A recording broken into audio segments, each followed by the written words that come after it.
సాక్షి ఆశించిన లక్ష్యం నెరవేరింది. దేశంలో టాప్ 8వ సర్క్యులేషన్కి వెళ్ళింది. బట్ వచ్చే ఏడాది ఉండకపోవచ్చు. ఎందుకంటే క్రిందటిసారి సర్క్యులేషన్లో స్పెషల్ ఏంటంటే 2.5 లక్షల మంది ఎవరైతే వాలంటీర్లు ఉంటారో ఆ వాలంటీర్లందరికీ తలా నెలకి 300 రూపాయలు చెప్పి డబ్బులు పెట్టి పేపర్ కొనుక్కోవడానికి, అని ఆ పేపర్ మీ ఇష్టమని జీవోలో చెప్పి గ్రౌండ్ లెవెల్లో సాక్షి కొనుక్కునేటట్టు చేశారు.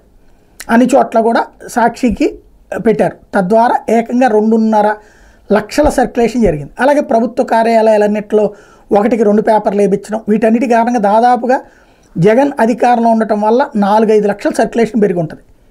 అదనంగా రాష్ట్రంలో వేయించినటువంటి రాష్ట్ర ప్రభుత్వం దానికి డబ్బులు కట్టుకుందనమాట. అయితే ఆయా శాఖల తరపున చెల్లించుకుంటుంది.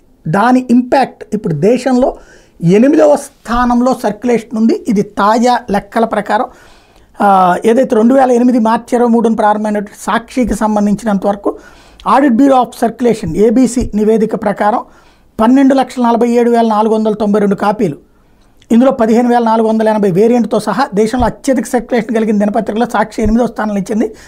ఏపీలో 8,60,582 అట, తెలంగాణలో 3,71,947 అట, బెంగళూరు, చెన్నై, ముంబై, న్యూఢిల్లీ మెట్రో ఎడిషన్లు 8,903 సర్క్యులేషన్ అట. ఇది ఏబీసీ చెప్తున్నటువంటి లెక్క.